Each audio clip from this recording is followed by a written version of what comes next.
Hello everyone and welcome back to my opinion. In this video I'll be previewing a full T20I taking place between England and India. This match will be taking place in Bristol. Let's get into this preview. Starting off with the conditions, 7 T20Is have been played at this venue and the stats are as follows. Batting first is yielded 3 wins, batting second is yielded 4 wins. The average first inning score being 186, the average second inning score being 172. Pace economy 9.29, spin economy 8.77, pace wicket 63, spin wickets 20. There's not much of a difference between batting first and batting second at this venue. We've seen 234 being defended and 198 was the response to that. But I think in 2018, India chased down 200 against England. They scored 201. So in the case where 200 has been chased down, but I'd still say if you've got the seamers to pick wickets in the power play and 8 overs to spin in the middle, this is similar to the previous venue. I still think you can defend 200. In most cases, if you give 200 with a few overs to spare, then I think you've got to introspect as a bowling unit. So if you do have to bat first, you score 200. I don't think that should be something that should perturb you. And pace economy versus spin economy, I'll be talking about this also in relation to the wickets, where spinners have got a slightly better economy rate than the seamers. But as you can see, seamers have bowled more overs than the spinners. There have been cases where spinners have bowled a decent number of overs, but they've not picked up many wickets, but they've got a better economy. So in this case, the fast bowlers to bowl in the power play with a new ball, you've got 8 overs of spin in the middle, then I think that kind of a bowling combination with runs on the board will be something that teams will have a greater chance of winning. So I wouldn't say batting first or batting second will be much of a difference, but I'll be suggesting specific things based on what I think each team will do. And now let's get into the playing 11s. Starting off with India, I'll be suggesting 2 11s, and the first one is as follows. Abhishek Sharma, Veer Suryavanshi, Tilak Verma, Shreyas Said, Ishan Kishan, Shivam Dubey, Akshar Patel, Harshit Rana, Arshdeep Singh, Prince Yadav, Varun Chakravarti.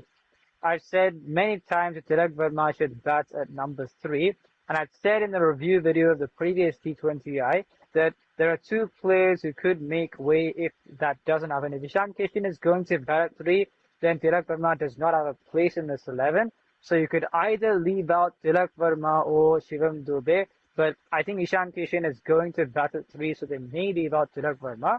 In this case, I've gone with Tilak Verma at 3 and the number 4 and 5 to be based off entry point. I've said many times that within the first 4 overs of a T20 match, Shreyas Said should not walk out to bat because of the weakness to the seaming ball. So if 2 wickets fall within the first 4 overs, I'd send out Ishan Kishan. And if 2 wickets fall after the first 4 overs, Shreyas Said can bat at 4. I've said that this can be tried, but they haven't done that thus far. This is an opportunity for them to do so, because if they keep sending Shreyas at 4, he doesn't score runs, and you're not gaining anything from that. So to optimize his batting life, and this should be tried in the ODI team as well, where he bats at 5 if the second wicket falls within the first 12 overs. They've not done that in any format. So I think this is a case where they can try that. I would try that. And the bowling attack would be the same. And the second 11 would be if Tilak Verma is not given a chance to bat at 3, Ishan Kishan 3, Shreyas Said 4, Shivam Dubey 5, Suryan Shetty 6. The reason why I prefer the first 11 is because you compare the likelihood of Tilak Verma playing and Suryan Shetty playing. Hardik Pandya, Nitish Reddy, and Shivam Dubey bowled 1 over in the previous match. So he got 3 players ahead of him in that fast bowling or round the slot in terms of batting in the top 6. What is the chance that Suryan Shetty is going to get a first choice spot in the team? The chances are lesser than what it would be for Tilak Verma. Suryan Shetty is a very good player. He's a finisher, but I think when the others return, it'd be difficult for him to start ahead of the others. But Tilak Verma, I think he should be the number 3, and to give him a chance to succeed in position, which has not happened for India or for his franchise, I would make that adjustment. And in that case, you've also got a situation where you can see whether the entry point of Shreyas Said and Ishan Kishan, changing that as per when the second wicket falls, would that be beneficial? So that's on that. And I think India should bat first, because you saw the first match, a 29 run over, And only because of that, they chose to go in the next match. And then you saw what happened in the previous match. And to remove that fear, I think India should bat first, post 200, and they can look to defend that. So that's how I go from India's perspective.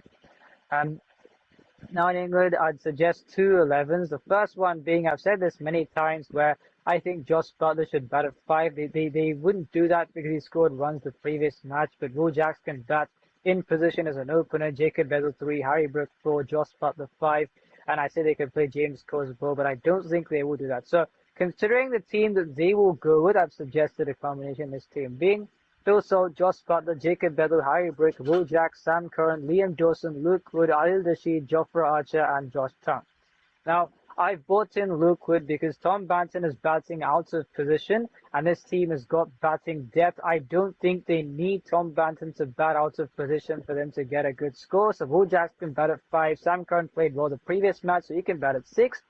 And Luke Wood, the reason why I've included him is because he can go 3 overs in the power play. I thought he should have played the previous match as well. But people will say Jofra Archer and Josh Tongue, they picked up wickets in the previous match, but I think they both went at the start 9.5 and over each. And Josh Tongue, the reason why it says 4 for 28 and 4 at 7 and over is because picking up wickets reduced that economy rate. But if he doesn't pick up those wickets, and that too in terms of how early they fell, I don't think his economy rate will be at that point. So in terms of giving that assurance in the power play, Luke Wood to both 3. Then you've got Jofra Archer and Josh Tongue, because Sam Curran is not someone who you would trust in the power play. So I've gone with those 3 seamers.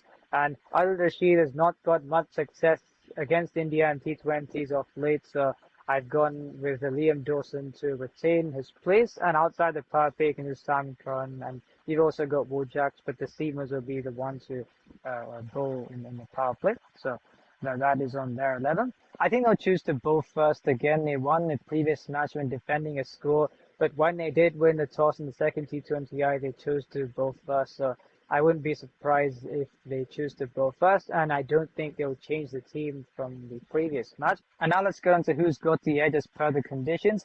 At this venue, you shouldn't lose many wickets in the power play. Which top 4 will take you to safety? And for India, I'll be using the 11 where Ishan Kishan bats at 3. I think that is what they will go with.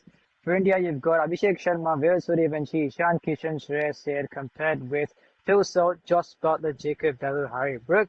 I think England have got the edge, not because India can't get through the power play phase. I think the approach they've been taking where they've been losing wickets because of that approach. So England have got the edge there.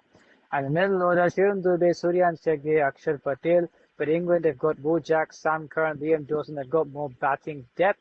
And I think England take the middle order edge. But if India play Tilak Verma 3, Ishan Kishan 4, Shreyas Iyer 5, then I think India can also do well. But we'll see what Suryan Shegde does if he plays.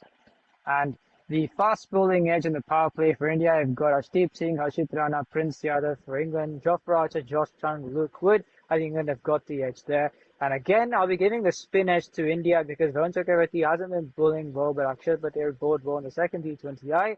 For England, Adil Rashid isn't going for runs against India. Liam Dawson has not been that impactful. So I still think India have got the spin edge, but overall, I think England have got the edge at this venue. So let's see what happens. If you enjoy the video, then subscribe, share, friends. This is my opinion.